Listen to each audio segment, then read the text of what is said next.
Hello friends, എല്ലാവർക്കും നമുക്ക് പുതിയൊരു വീഡിയോയിൽ സ്വാഗതം. കഴിച്ചണ്ട നമ്മളിന്ന് ഉണ്ടാക്കിയത് ഈ പഴയ മോഡൽ കണ്ടില്ലേ, അതാണ് നമ്മളിന്ന് ഉണ്ടാക്കിയത് തന്നെ. ഇത് നമ്മൾ ഫുള്ള് കാർബണോട് ചെയ്തിട്ട് തന്നെ. ഇത് റബ്ബർ ബാൻഡ് കണ്ണാട്ടത്.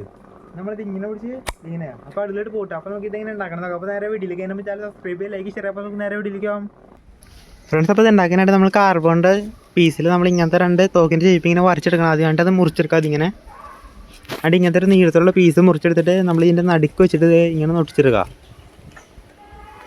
ഇങ്ങനെ നൊട്ടിച്ചെടുക്കുക ആദ്യം.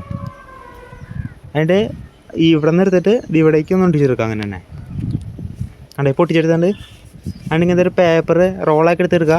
അതായത് നമ്മളിത് ഇവിടേക്കാണ് കയറ്റി വെച്ച് ഒട്ടിച്ചെടുക്കണം. ആദ്യം ഇങ്ങനെ വെച്ചാണ് ഒട്ടിച്ചെടുക്കുക.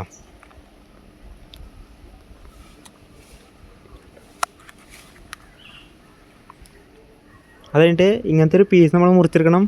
ഇങ്ങനത്തെ ഷേപ്പിൽ അതെടുത്ത് ഇവിടെ വെച്ച് ഒട്ടിച്ചെടുക്കുക. അതിൻ്റെ ഒരു ട്രിഗറിന് വേണ്ടി അടിയിൽ ഇങ്ങനെ കാർബണിൻ്റെ പീസിൽ തന്നെ മുറിച്ചെടുത്തിട്ട് അവിടെ ഒട്ടിച്ച് വയ്ക്കുക.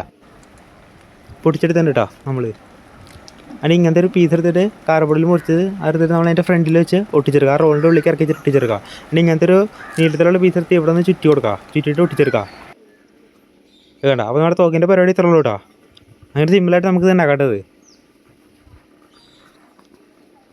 അതിൻ്റെ റബ്ബർ ബാൻഡ് എടുത്തിട്ട് നമ്മൾ ആ റോളിൻ്റെ ഉള്ളിലേക്ക് ഒരു കാർബണിൻ്റെ പീസ് ചെയ്തില്ലേ, അതുമേന്ന് ഇങ്ങനെ കൊളത്തിയിട്ടിട്ട് ഇത് ഇവിടേക്ക് ഇങ്ങോട്ട് ഇട്ട് കൊടുക്കാം.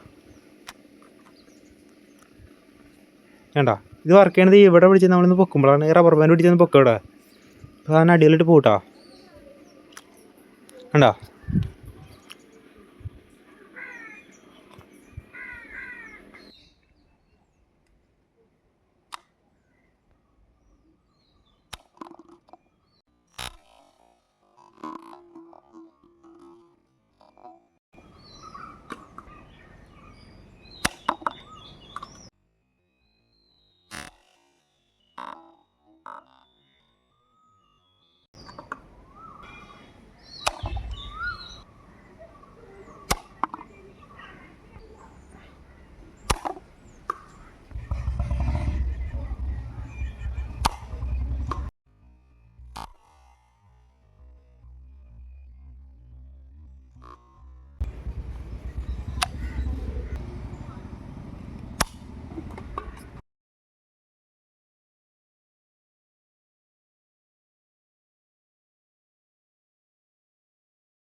ഫ്രണ്ട്സ്. അപ്പോൾ ഈ വീഡിയോ ഇഷ്ടപ്പെട്ടാൽ സബ്സ്ക്രൈബ് ചെയ്യുക, ലൈക്ക് ഷെയർ ചെയ്യുക. പിന്നെ സാധനം കമൻറ്റ് ചെയ്യട്ടോ. അപ്പോൾ നമുക്ക് അടുത്തൊരു കാണാം.